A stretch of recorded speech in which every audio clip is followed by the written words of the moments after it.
एक वक्त था जब दुनिया शादाब की फैन थी।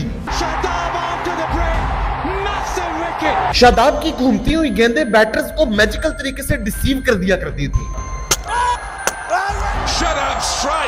यहां तक कि शादाब को पाकिस्तान का फ्यूचर कैप्टन तक कहा जाता था। आखिर इन 2 सालों में ऐसा क्या हो गया कि वो शादाब जो कि आसमान की बुलंदियों को छू रहा था आज एक बेबसी की तस्वीर बना खड़ा है। इसने उसको क्या मशवरा दे दिया कि वो मिडिल ऑर्डर बैट्समैन बन गया। जब आप जाके गिरते हो, कंकशन का बहाना बनाते हो, दुख तो होता है कि यार जो मैं पहले 6-7 साल खेलता रहा हूँ। तो ये कोई मजाक नहीं है। यहाँ पे ये आपकी अपनी टीम है, 24 करोड़ आवाम की टीम है। अस्सलाम वालेकुम। एक इंटरेस्टिंग सा सवाल हमेशा की तरह पिन कमेंट में मौजूद है, तो उसका जवाब मुझे जरूर देते जाना। तो पाकिस्तान क्रिकेट की सुनहरी दास्तान लेजेंडरी स्पिनर से भरी पड़ी है, चाहे टेस्ट क्रिकेट में अब्दुल कादिर हो, दानिश कनेरिया हो या फिर यासिर शाह, या फिर ओडीआई क्रिकेट में शाहिद अफरीदी हो, सकलैन मुश्ताक हो या फिर सईद अजमल। इन सब ने अपने अपने बेस्ट वे में पाकिस्तान क्रिकेट को सर्व किया है। लेकिन फिर साल 2015 में वो वक्त भी आया जब पाकिस्तान के पास लिमिटेड ओवर फॉर्मेट में कोई रेगुलर स्पिनर मौजूद ही नहीं था। Shahid Afridi ODI world cup 2015 के बाद ओडीआई क्रिकेट से रिटायर हो चुके थे, जबकि सईद अजमल को इलीगल एक्शन की वजह से क्रिकेट से बैन कर दिया गया था। और इसी असना में पाकिस्तान सुपर लीग 2017 का ड्राफ्ट आ गया, जिसमें इस्लामाबाद यूनाइटेड ने एक 18 साल के क्लीन शेव बच्चे को पिक किया जो कि लेग स्पिन किया करता था और साथ में थोड़ी थोड़ी बैटिंग भी कर लिया करता था। और इस बच्चे का नाम था शादाब खान।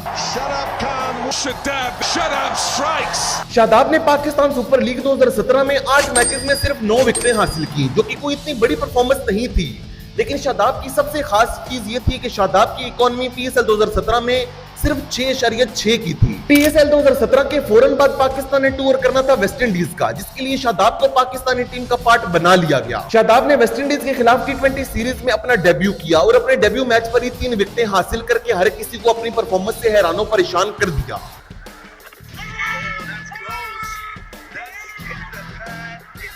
पीएसएल 2017 में डिसेंट परफॉर्मेंस और अपने T20 डेब्यू पर शानदार परफॉर्मेंस के बाद शादाब को उस टूर्नामेंट के लिए पिक कर लिया गया जिसका एक मोमेंट शादाब को सुपरस्टार बनाने के लिए काफी था। जी हां, यानी कि चैंपियंस ट्रॉफी 2017। शादाब को पाकिस्तान के स्क्वाड का हिस्सा बना लिया गया, लेकिन इस पूरे टूर्नामेंट में शादाब को इतनी बड़ी परफॉर्मेंस अपनी बॉलिंग के साथ तो नहीं दे पाए, जहां पर उन्होंने 4 मैचेस में सिर्फ 5 की इकोनॉमी के साथ 4 विकेटें ही हासिल की। लेकिन इस टूर्नामेंट में एक चीज थी जिसने हर किसी को शादाब का गर्विता बना दिया था, वो थी शादाब की गन फील्डिंग। और फाइनल में शादाब का वो कैच तो आपको याद ही होगा।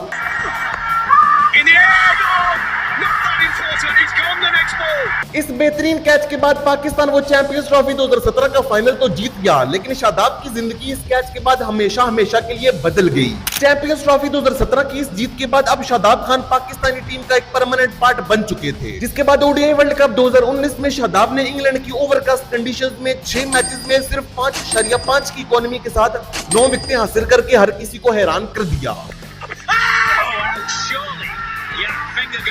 और फिर 2020 का साल तो शादाब के लिए एक गोल्डन ईयर बन गया, जहां पर इस्लामाबाद यूनाइटेड ने शादाब खान को अपना कैप्टन अपॉइंट किया।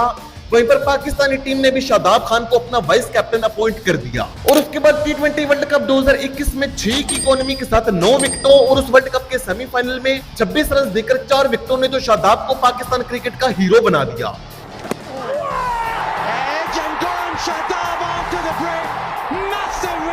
और फिर T20 वर्ल्ड कप 2022 के 7 मैचेस में 10 विकेटों और शादाब की उस साउथ अफ्रीका के खिलाफ 52 रन की एक शानदार इनिंग्स ने तो पाकिस्तान को T20 वर्ल्ड कप के फाइनल तक पहुंचा दिया। लेकिन अनफॉर्चुनेटली पाकिस्तान वो फाइनल मैच हार गया। पाकिस्तान का वो फाइनल मैच हारना था और इसी के साथ ही शादाब खान की परफॉर्मेंस का ग्राफ भी नीचे आने लगा। उसके बाद पीएसएल 2023 में शादाब खान इस्लामाबाद यूनाइटेड के कैप्टन तो जरूर थे, लेकिन इस पूरे टूर्नामेंट में शादाब ने सिर्फ 11 मैचेस में 12 विकेटें हासिल की और बहुत ही बुरी परफॉर्मेंस थी। लेकिन इसके बावजूद शादाब की पास्ट आईसीसी टूर्नामेंट्स में परफॉर्मेंसेस को देखते हुए शादाब को पाकिस्तान के ओडीआई वर्ल्ड कप 2023 स्क्वाड का हिस्सा बना लिया गया। लेकिन पाकिस्तानी टीम मैनेजमेंट का यह फैसला एक डिजास्टर साबित हुआ। शादाब ने उस पूरे वर्ल्ड कप में 6 मैचेस खेले, इसमें वो सिर्फ 2 विकेटें हासिल कर पाए। शादाब ने उस ओडीआई वर्ल्ड कप के 6 मैचेस में बैट के साथ 124 रन जरूर बनाए, लेकिन पाकिस्तान को शादाब की बैटिंग की नहीं बल्कि बॉलिंग की ज्यादा जरूरत थी। ओडीआई वर्ल्ड कप 2023 में इतनी बुरी परफॉर्मेंस देने के बाद अब ये मुतालबा होना शुरू हो गया था कि शादाब को पाकिस्तानी टीम से बाहर करो, लेकिन फिर PSL 2024 की इस्लामाबाद यूनाइटेड की जीत ने शादाब की इन नाकामियों पर पर्दा डाल दिया। शादाब की इन नाकामियों पर पर्दा डलना था कि उन्हें T20 वर्ल्ड कप 2024 के लिए पाकिस्तान के स्क्वाड का हिस्सा बना लिया गया। लेकिन आपको ये जानकर हैरानी होगी कि इस T20 वर्ल्ड कप में शादाब को एज अ रेगुलर बैटर खिलाया गया था, ना कि एज एन ऑलराउंडर,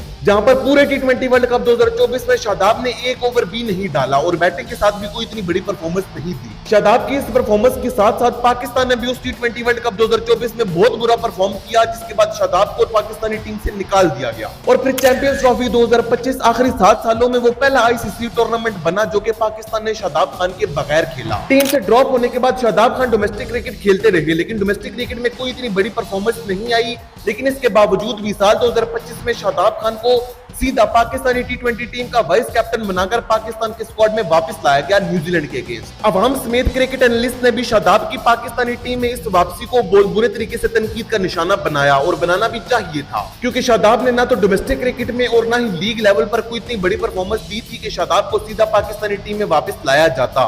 लेकिन उसके बाद शादाब एक दफा फिर इंजर्ड हो गए और फिर पाकिस्तानी टीम से बाहर हो गए। लेकिन अब शादाब खान ने एक दफा फिर अपनी इंजरी से रिकवर की है और अब शादाब पाकिस्तानी टीम में अपनी जगह एक दफा फिर वापस हासिल करने के लिए लड़ रहे हैं। और बहुत सारी कंफर्म रिपोर्ट्स ये कह रही हैं कि T20 वर्ल्ड कप 2026 के लिए शादाब खान की पाकिस्तानी टीम में वापसी हो जाएगी, जो कि बिल्कुल ही गैर मुनसिफाना फैसला होगा कि अगर किसी और स्पिनर को ड्रॉप करके शादाब को टीम में वापस लाया जाता है। होगी शादाब के डाउनफॉल की कहानी। अब आइए जानते हैं कि आखिर शादाब के इस डाउनफॉल की रियल रीजंस रही क्या है। तो शादाब के इस डाउनफॉल की सबसे बड़ी रीजन रही है फोकस ऑन बैटिंग। ये है legendary Australian cricketer Steve Smith. आपको मालूम होगा कि स्टीव स्मिथ अपने करियर के शुरू पर एक लेग स्पिनर थे और उसके बाद उन्होंने खुद को एज अ बैटर ट्रांसफॉर्म कर लिया और शादाब ने भी कुछ ऐसा करने की ही कोशिश की। आपको वो मिसाल तो मालूम ही होगी कि कब्बा चला हंस की चाल और अपनी चाल भी भूल गया। शादाब के साथ भी कुछ ऐसा ही हुआ। आपने पिछले कुछ सालों में ये नोटिस किया होगा कि शादाब ने अपना बॉलिंग पर फोकस छोड़कर अपना सारा फोकस बैटिंग की तरफ कर दिया है, यहाँ तक कि वो इस्लामाबाद यूनाइटेड की टीम में नंबर 4 पर और कभी नंबर 3 पर भी बैटिंग करने के लिए आते हैं। और यही शादाब के डिजास्टर की सबसे बड़ी वजह भी बनी, क्योंकि पाकिस्तानी टीम को शादाब की एज अ बॉलर जरूरत थी, न कि एज अ बैटर। क्योंकि जब साल 2017 में शादाब को पाकिस्तानी टीम में लाया गया था तो पाकिस्तानी टीम को एक लेग स्पिनर की जरूरत थी, लेकिन शादाब ने बॉलिंग को छोड़कर अपना सारा फोकस बैटिंग की तरफ कर लिया और अपने पांव पर खुद ही कुल्हाड़ी मार ली। शादाब के इस डाउनफॉल की दूसरी सबसे बड़ी रीजन है बिकमिंग प्रिडिक्टेबल। याद है ना, इसी वीडियो में मैंने पीछे आपको बताया था कि शादाब की सबसे बड़ी स्ट्रेंथ ये थी कि शादाब एक ओवर में 6 गुगलीज डाल दिया करते थे,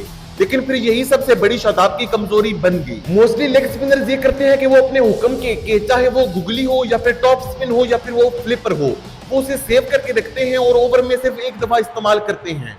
लेकिन शादाब ने इस चीज को ज्यादातर इस्तेमाल करना शुरू कर दिया था। इसी वजह से शादाब की प्रेडिक्टेबिलिटी अब बहुत ज्यादा हो गई थी, क्योंकि शादाब के पास अब कोई ऐसा वेपन नहीं बचा था जिसे शादाब एक दफा ओवर में यूज करें और बैट्समैन उससे शॉक हो जाए। इसीलिए अब बैटर्स को शादाब से डर नहीं लगता, क्योंकि अब वो शादाब की हैंड पोजीशन से इस चीज का अंदाजा लगा लेते हैं कि शादाब नेक्स्ट डिलीवरी कौन सी डालने वाले हैं। इसीलिए अब अगर शादाब को इंटरनेशनल क्रिकेट में कम बैक करना है तो शादाब को अपनी बॉलिंग में कोई नई वेरिएशन लाना होगी, या फिर स्टीव स्मिथ की तरह खुद को पूरे तरीके से ट्रांसफॉर्म करके एक बैटर बनना होगा। वैसे आपके ख्याल में क्या शादाब को पाकिस्तानी टीम में वापस लाना चाहिए या फिर नहीं? मुझे कमेंट्स में जरूर बताइएगा। So that's it for the day.